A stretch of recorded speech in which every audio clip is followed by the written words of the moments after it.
C'est à exactement 14h30 heure locale, 15h30 à Brazza, que l'appareil transportant la première dame du Congo, Antoinette Sassou Nguesso, s'est posé sur le tarmac de l'aéroport international d'Accra ce 11 avril 2022.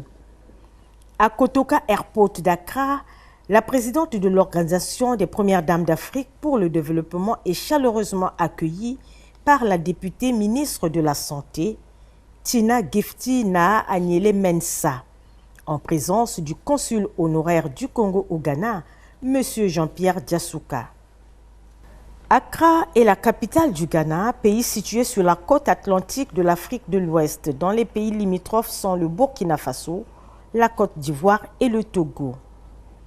Le président Nana Akufo-Addo en est le chef de l'État depuis le 7 janvier 2017. Le pays de Kwame Nkrumah, père de l'indépendance du Ghana, est anglophone.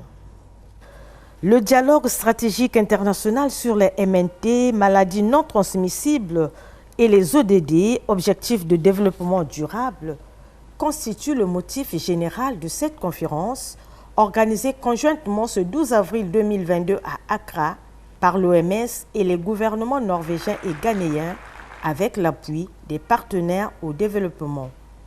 Une conférence tenue en format hybride, présentiel et virtuel.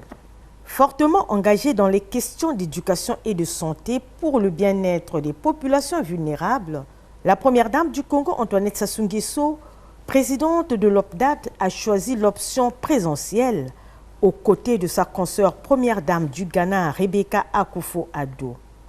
C'est pour mieux porter la voix des premières dames d'Afrique à cette tribune de haut niveau. De toutes les interventions, il ressort qu'actuellement on assiste à une transition épidémiologique.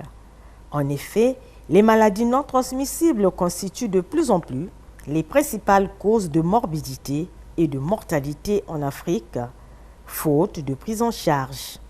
Les maladies non transmissibles, c'est des maladies qui ne sont pas contagieuses, donc qui ne se transmettent pas d'une personne à une autre comme les maladies transmissibles. Et donc ce concept regroupe un certain nombre de maladies, dont par exemple le diabète, les maladies cardiovasculaires, et les affections mentales et les maladies respiratoires chroniques. Ces maladies sont souvent les maladies orphelines, donc négligées parce qu'il n'y a pas beaucoup d'investissement. La prise en charge est encore très faible et l'insuffisance rénale. Chez nous, par exemple, les séances de dialyse coûtent très cher, de l'ordre de 250 000, et ce prix n'est pas accessible aux Congolais lambda. Et donc, c'est des maladies dont la prise en charge est très difficile. Le thème de cette conférence permet de faire le lien entre une bonne politique genre et une prise en charge sanitaire adéquate et efficace. Nous, les premières dames d'Afrique, sommes au cœur de ces problématiques.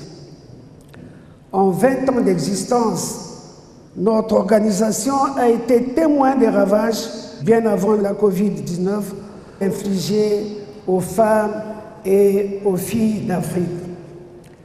C'est le cas du VIH-Sida qui continue d'ailleurs, malheureusement pour nous, de coûter des vies sur notre continent.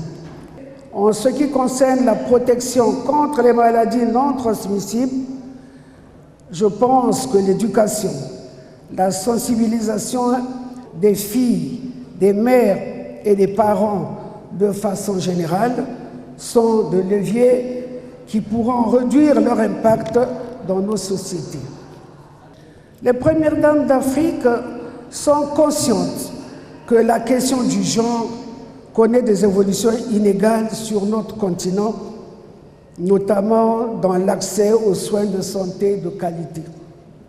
Comme le montre l'indice de développement de genre des Nations Unies, plusieurs obstacles freinent la bonne prise en charge sanitaire des mères et des filles sur notre continent. C'est un travail de longue haleine qui concerne l'ensemble de la société. La couverture vaccinale pour certaines maladies non transmissibles comme le cancer du col de l'utérus est meilleure dans les pays où l'égalité des genres est promue et avérée, a poursuivi Mme Antoinette Sassou Nguesso.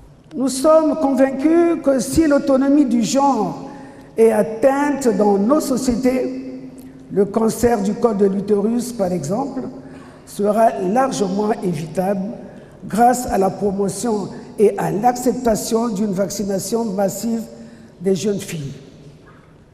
À ce titre, nous appuyons le programme de développement durable de l'OMS à l'horizon 2030 qui reconnaît les maladies non transmissibles comme un défi majeur pour la santé mondiale. Dans le cadre de ce programme, les chefs d'État et de gouvernement se sont engagés à monter des actions nationales ambitieuses et de réduire d'un tiers la mortalité prématurée due aux maladies non transmissibles grâce à la prévention et au traitement. Au sein de l'OPDAD, nous avons fait de l'ODD 5, à savoir parvenir à l'égalité des sexes et autonomiser toutes les femmes et les filles, un axe majeur de notre plan stratégique. Nous devons donc, toutes et tous, être mobilisés pour améliorer les conditions de santé des femmes et des filles sur notre continent. Joignons nos forces pour faire de l'Afrique un continent avec des enfants, des jeunes et des femmes en bonne santé et autonomes.